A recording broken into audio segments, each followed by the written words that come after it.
Hello, friends. It's been a minute. In fact, it's been a year. Well, it hasn't been a year since I posted, but this video today is to describe my year as an actor. It is a year in review video. If you're new here, hi, my name is Noelle.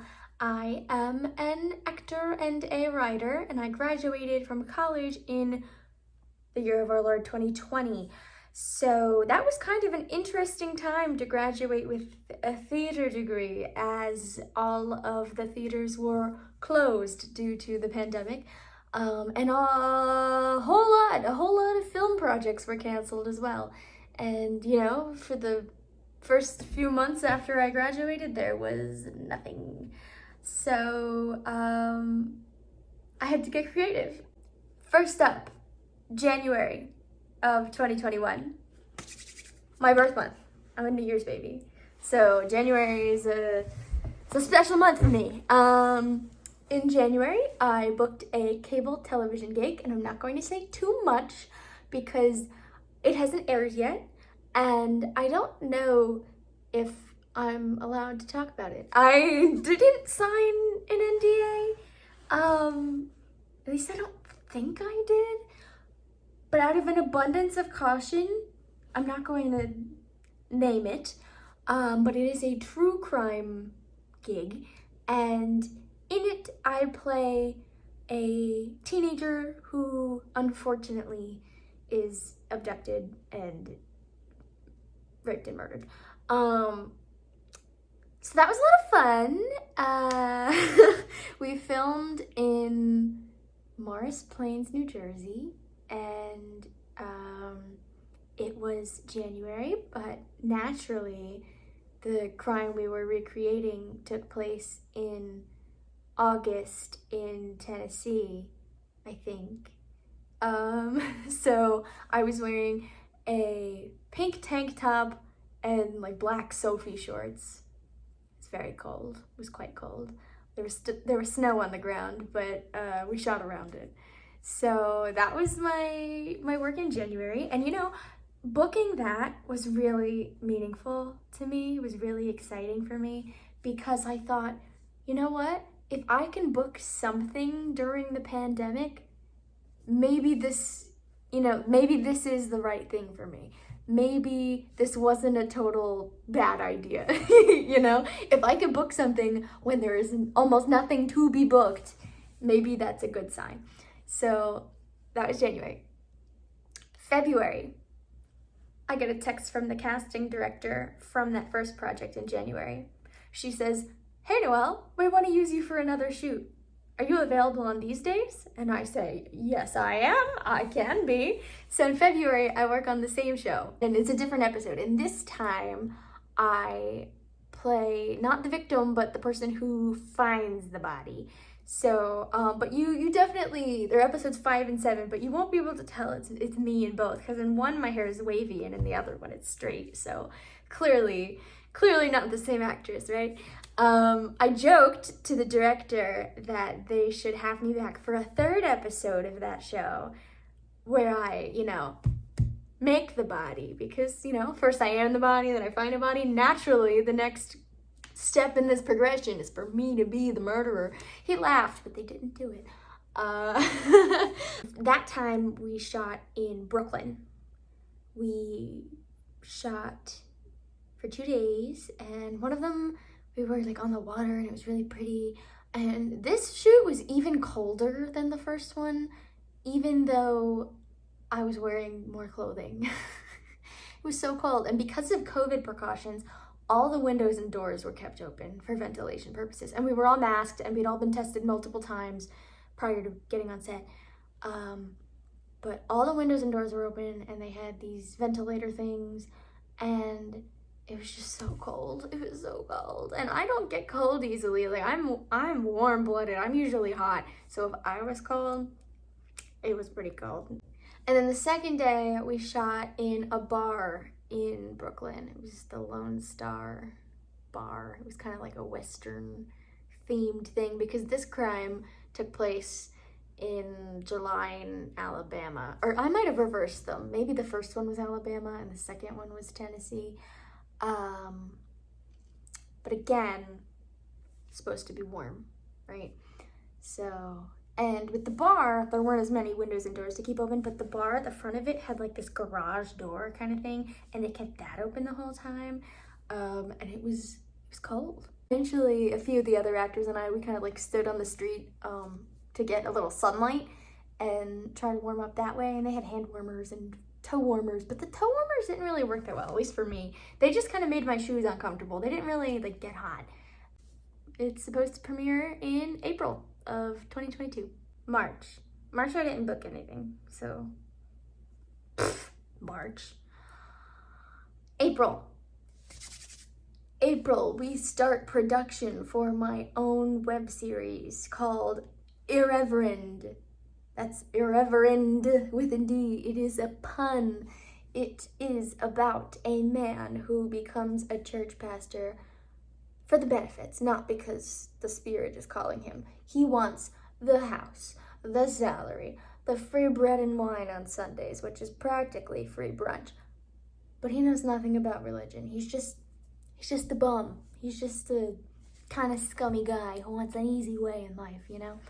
And once he gets he somehow weasels his way into a church community. And once he gets put in charge, he's like, oh my God, what have I done? It's a fish out of water comedy, liar reveal kind of thing. And we started filming in April. And we filmed mostly on the weekends because a lot of our actors were not available during the week. April, May, June, July, we film for Irreverend. It was a disaster, but I think it's gonna come out well. We're in post-production now, and the rough cuts I've seen are looking great. I wanted to be a little further along in the process. I wanted to have a premiere in December around Christmas time because we have a Christmas episode, but we're not there yet. Our DP liked to joke that we filmed 300 minutes on $300, but truthfully, we filmed way more than 300 minutes, and I spent way more than $300. So, you know, it's a big project. We filmed a lot of stuff, and I thank everybody involved, and I especially am thankful for the actors for being patient in seeing the show, because it's a big project, and I want to do it right. We filmed Irreverend. It aged me rapidly. I was so stressed because I was the executive producer, one of the actors, the writer. I handled all the props, craft services. I handled all the problems. I'd pick up actors from public transportation. Anything that went wrong came through me. I was Mrs. Fix-It lady. And when I would have a mental breakdown and I couldn't fix it, I would pass it along to my lovely secretary, my boyfriend, Mr. Joshua Swatala. And he was wonderful in fixing the things that I just did not have the mental capacity to fix anymore. But there were several times that I was like, oh my God, this is not gonna happen. This is not gonna work. And everybody's gonna hate me and be mad at me because I've taken their time from them and I won't have a product.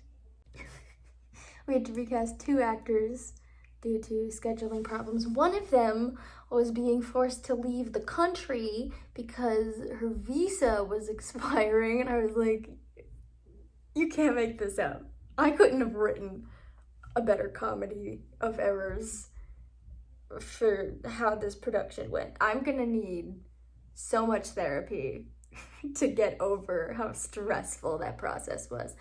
But we wrapped in July, and we're editing, and I can't wait to share it with you guys. August comes around, and my next gig is, drumroll please, A Midsummer Night's Dream.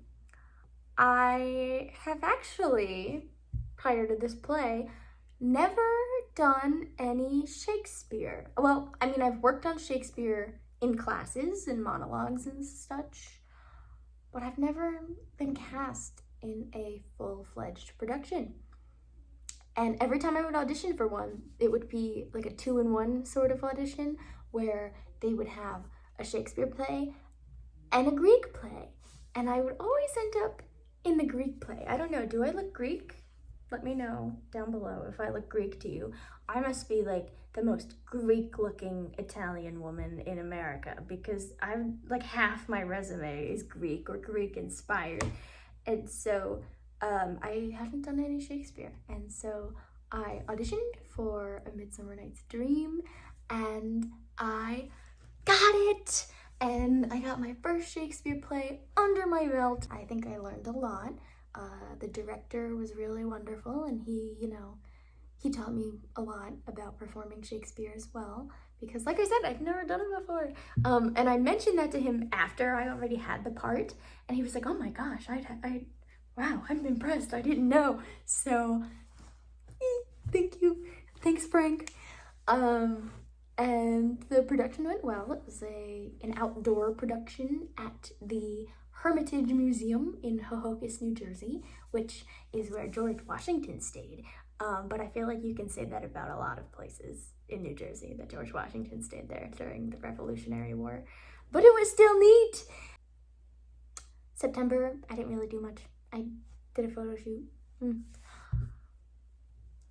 October, I was in a documentary. I played a lifestyle journalist named Taylor in a documentary. I really struggled getting COVID tested for that production, because in the other gigs I'd done, they handled COVID testing. They said, okay, we are COVID testing at this location on this day from this time to this time. What time do you want to come in? And I was like, great. So for the cable television gigs, I showed up at my scheduled time. They didn't ask for health insurance or anything like that. They just took my name pretty much and what show I was going to be on, and they did my test, and that was that, right? With the documentary people, they're more of an independent company and not backed by a big network, and so they asked me to get myself tested. And I did this, but getting the results back was taking longer than was desired. So that was a really stressful experience for me.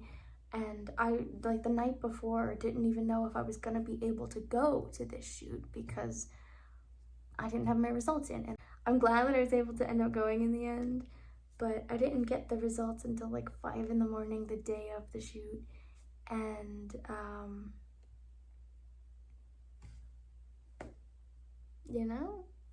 it's a weird time. What month are we on now? Honestly, this pandemic has really messed with my perception of time. I have to actively think about what year it is now. Is anybody else having this problem? I don't know what year it is. And maybe part of it is because I graduated college in 2020 and I didn't even go to my graduation ceremony. So there wasn't like this, final hurrah. And I genuinely have to think, okay, it's 2021. And so I have to think about what year it is. Like, I genuinely sometimes forget. My sense of time, I don't remember when I did what. It's all become a blur.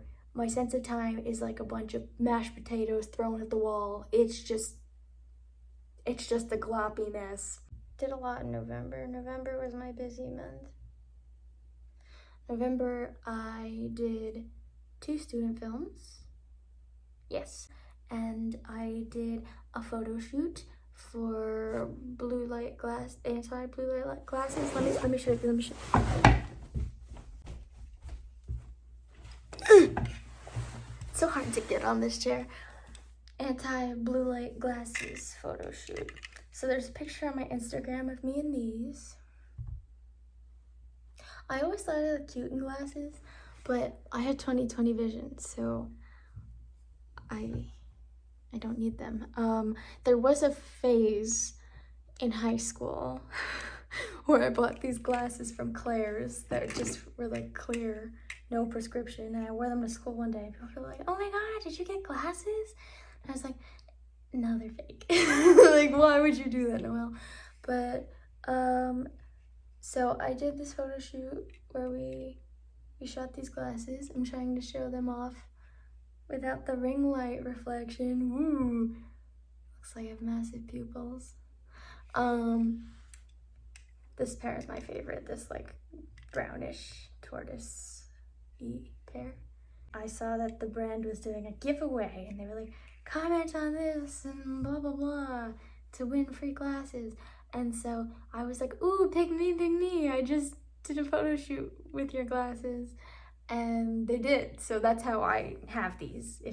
If I just did the photo shoot, I wouldn't have kept them because the photographer has them. But yeah, they sent me some free anti-blue light glasses. And I'm kind of digging it. In December, I did a virtual reading on Zoom of a new Christian play and got paid $75 for that. So, you know, I'll take that. Thank you very much. Merry Christmas. I was a virtual audience member on Dr. Phil. Yeah, that was a good time. I have not seen the episode because I don't know which episode I'm in. Also, I don't even have cable. We just have like a smart TV streaming service thing. But it was very interesting. I was already an avid Dr. Phil watcher on like Facebook Watch, and so hopefully one day I'll be like, oh, that's the episode I'm in. Can I find my little Zoom square? But you know, that was a good time. There's a lot of clapping and smiling, big reactions, raising your hand, whatever. An article of mine came out. Yes, let's talk about the article. I wrote an article which is featured in the Rebcat Collective, and Rebcat Creations, they're an organization that I have been collaborating with, and I'm super excited that they featured what I wrote in their magazine. My piece is about acting through the pandemic and, you know, what I did to stay creative when everything was shut down, and, you know, how I wrote my own work because there was no work to be had. And I also talk about, you know, how the pandemic has affected my perception of the industry and my place in it. You know, graduating, I started to feel very anxious about graduating when I was only a sophomore, really, of college. And because I was worried, like, you know, I have to prepare myself to go out there and do this thing I've said I'm going to do for so long. And if I'm not successful, what am I gonna do? I don't have a backup plan, right? This is the only thing I want for my life, is to be a creator. I want to be an actor and a writer, and I want to tell stories. I look at myself first and foremost as a storyteller. And if I can't do that because of the pandemic or my own failure, you know, what does that say? That's soul crushing to me. And so in the article I talk about, you know, how I was really anxious and then the pandemic happens, and on one hand it's like so depressing because it's like, oh my god, I just graduated bright-eyed and bushy-tailed and ready to take on the world, and there's nothing to take on. But on the other hand, it's kind of comforting because if I'm not booking anything, it's not my fault. And so I ended the article by saying, you know, now that things are starting to open back up, some familiar fears are starting to creep in. But, you know, if I could do it this year, anything's possible. Try to end it on a positive note, you know. All in all, I think this year was pretty good for my career, you know. Given the circumstances, I think I did a lot. And I'm very much the type of person who beats themselves up and who defines their self-worth based on their success. And that's not healthy, you know. My self-worth should not be dictated by my success in my desired professions, but that's just who I am. I've always been defined by success. And so when I don't have it, I feel like I'm not even me anymore. So, you know, this year was a little tough at first because I graduated, great. Summa cum laude, great. And then there was nothing for a while. And I was just working in an ice cream shop and nannying. And I at one point called myself a summa cum laude loser. And so, at the beginning of the pandemic, it was, or not the beginning, I guess more towards the, I can't even say middle because it's still ongoing. So, after I graduated, it was tough because I didn't have that same success. And when I don't have something to keep my mind occupied, I start to get depressed because I'm left alone with my thoughts, and that is never good. I like to keep busy. And so, I did struggle with feeling that way for a while. And as silly as this is, I made a TikTok using one of those sounds that has the months of the year. And I used it to show my work this year. And it actually it really put it into perspective for me. And it made me realize that I've done more than I thought this year, I wrote a 10-episode web series. I produced it and we filmed all of it. I booked 2 cable television gigs, my first television gigs as an adult actor instead of a child actor. I have done several photo shoots with 4 photographers this year. Yeah, four photographers. I've done several virtual productions on Zoom, some of which I was paid for, some of which I wasn't, some of which I directed myself in my own place. I made my Amazon Prime debut, and we did film that project back in 2019, but I got on Prime in the year 2021. So, making that TikTok really put it into perspective for me. And making it, I realized I can't include everything I did because it's a TikTok and the sound goes so fast and you can't read it all. So, it did make me feel good to look at all the things I've done this year and remind myself that I am working. And, something else I should say. One sec. Something I adopted towards the end of this year, or I don't know, when's the end of the year? I started this in August. I have this, look at the cover, isn't this so cute? I have this application log, everything I apply to, every casting call I submit to. So if you see here, every single one of these things is something I applied to. That's just one side. And I date it with the month and the year, not the specific day, because who cares? But look at all these things I've applied to. I did a lot in September. It's like 4 pages in September.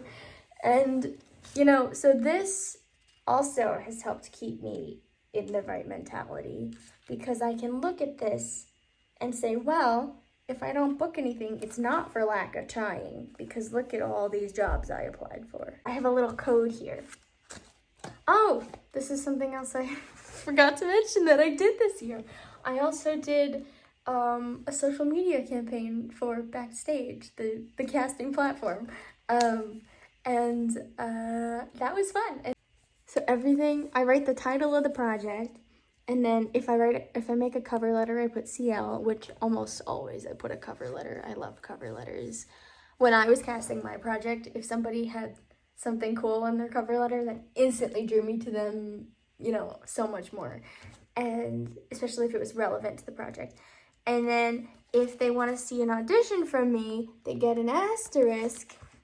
And then if I book it, I get a check. And if it's a paid project, I put how much money they paid me. So, I really do enjoy this system that I've got going on here. I think I've done a lot this year. I think I've done enough that I'm pitchable now. I think I can pitch myself to agents now. So I think that's where we're gonna end this video. Thank you for listening to my year in review of my acting career from 2020 to 2021. I'm Noelle Gizzy, and you're watching Disney Channel. Just kidding. Overall, given the circumstances, not too bad.